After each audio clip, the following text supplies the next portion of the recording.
sebelum matahari terbit dari barat, sebelum langit terbelah, dan sebelum kiamat tiba. Allah telah memberikan peringatan, 10 tanda besar yang akan mengubah segalanya. Apa saja tanda-tanda itu? Dan sudah sejauh mana kita menyaksikannya? Dari Hudzaifah bin Asid Al-Ghifari radhiyallahu anhu, Rasulullah bersabda, sesungguhnya kiamat tidak akan terjadi hingga kalian melihat 10 tanda sebelumnya: asap atau dukhan, Dajjal, Da'bah, terbitnya matahari dari barat, turunnya Isa putra Maryam, Yajuj dan Majuj, dan 3 khusuf atau tanah longsor, 1 di timur, 1 di barat, dan 1 di Jazirah Arab. Dan yang terakhir adalah api yang keluar dari Yaman, yang menggiring manusia ke tempat berkumpul mereka. Hadis riwayat Muslim. Tanda pertama dan terbesar, Dajjal, sang pembohong besar yang mengaku sebagai Tuhan. Dia akan membawa fitnah terberat dalam sejarah manusia. Ciri utamanya adalah buta mata kanannya. Tertulis kata kafir di dahinya yang bisa dibaca oleh setiap mukmin. Dia membawa surga dan neraka palsu yang hakikatnya adalah kebalikannya. Dia akan menguasai seluruh dunia kecuali 2 kota suci, Makkah dan Madinah. Kemudian, sebagai penyeimbang kejahatan Dajjal, turunlah sang penyelamat, Isa, putra Maryam alaihi salam. Beliau akan turun di Menara Putih di timur Damaskus. Peran utama Nabi Isa adalah membunuh Dajjal, menghancurkan salib, menghapuskan jizyah atau pajak, dan memimpin dunia dengan keadilan yang mutlak. Di masanya, kedamaian dan kemakmuran akan melimpah ruah. Setelah kekalahan Dajjal, datanglah banjir besar perusak, Yajuj dan Maj. Mereka adalah 2 suku yang jumlahnya triliunan, yang telah dikurung di balik tembok besi yang dibangun oleh Zulkarnain. Mereka adalah perusak bawaan, meminum air di danau-danau dunia hingga habis, dan menghancurkan apapun yang mereka lewati. Akhirnya, mereka akan dihancurkan oleh wabah penyakit yang dikirimkan oleh Allah Subhanahu wa Ta'ala. 3 tanda pertama saja sudah cukup mengubah dunia, tapi masih ada 7 tanda lain yang lebih dahsyat. Apakah Anda siap menyaksikannya? Tanda keempat, Duhan, yaitu asap yang akan menyelimuti seluruh dunia. Dampaknya akan sangat berbeda. Bagi orang kafir, asap ini akan membuat mereka seperti orang mabuk, merasakan siksaan yang pedih. Sedangkan bagi orang beriman, efeknya hanya seperti terkena flu atau pilek biasa. Asap ini akan menjadi penegasan dan pembeda yang jelas antara keimanan dan kekufuran. Kemudian muncul tanda yang paling aneh, Da'bah, binatang dari perut bumi. Makhluk ini akan keluar dari tanah di Mekah, dekat Ka'bah. Ciri-cirinya sangat luar biasa.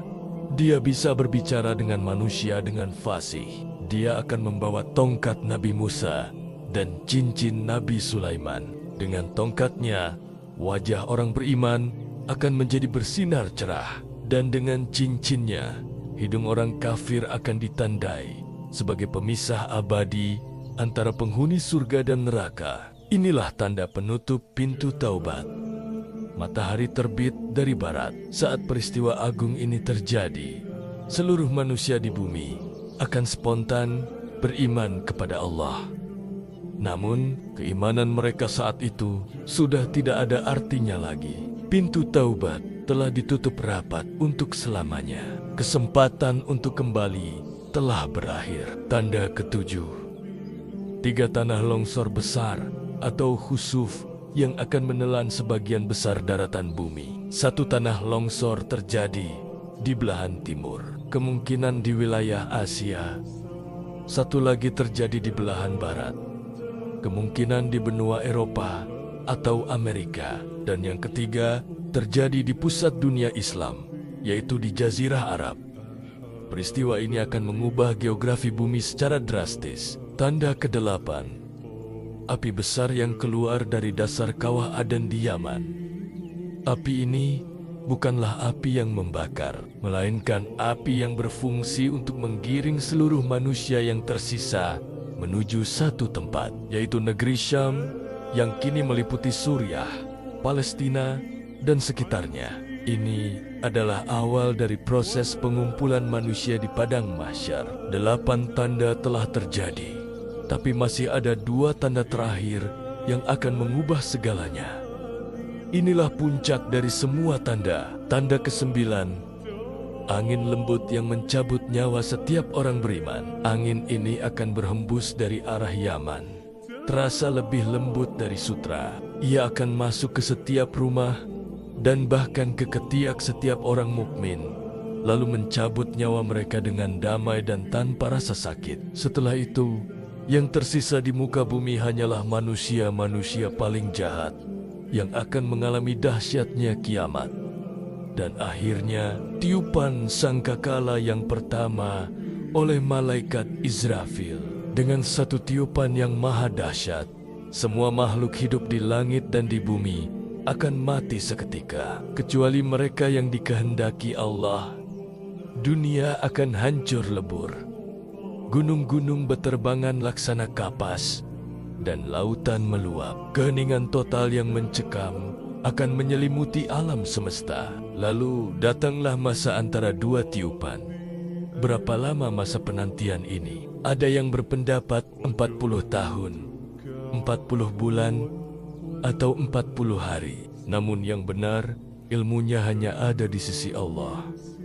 Selama masa itu, alam semesta berada dalam keadaan mati total. Kemudian, ditiuplah sangkakala yang kedua. Seketika itu, semua manusia dari zaman Nabi Adam hingga manusia terakhir akan bangkit dari kubur mereka. Allah berfirman, dan ditiuplah sangkakala, maka matilah siapa yang di langit dan di bumi, kecuali siapa yang dikehendaki Allah. Kemudian ditiup sangkakala itu sekali lagi.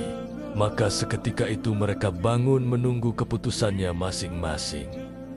Dimulailah pengadilan teragung di padang mahsyar. Jutaan miliar manusia berkumpul di padang yang sangat luas dalam keadaan telanjang, tidak beralas kaki, dan tidak berkhitan.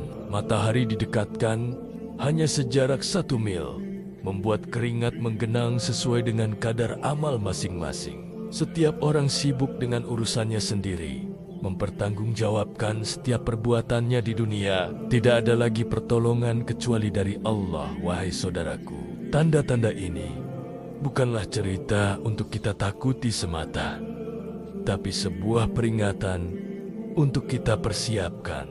Perbanyaklah taubat sekarang juga, sebelum terlambat. Tingkatkan amal saleh kita, perbaiki salat, perbanyak sedekah. Jangan tunggu sampai matahari terbit dari barat, karena saat itu penyesalan tiada guna. Bekali diri kita untuk hari pertemuan dengan Allah. Maka, apakah orang yang beriman seperti orang yang fasik? Mereka tidak sama. Bersiaplah sebelum semuanya terlambat. Terima kasih telah menyimak. Sampai jumpa di video berikutnya.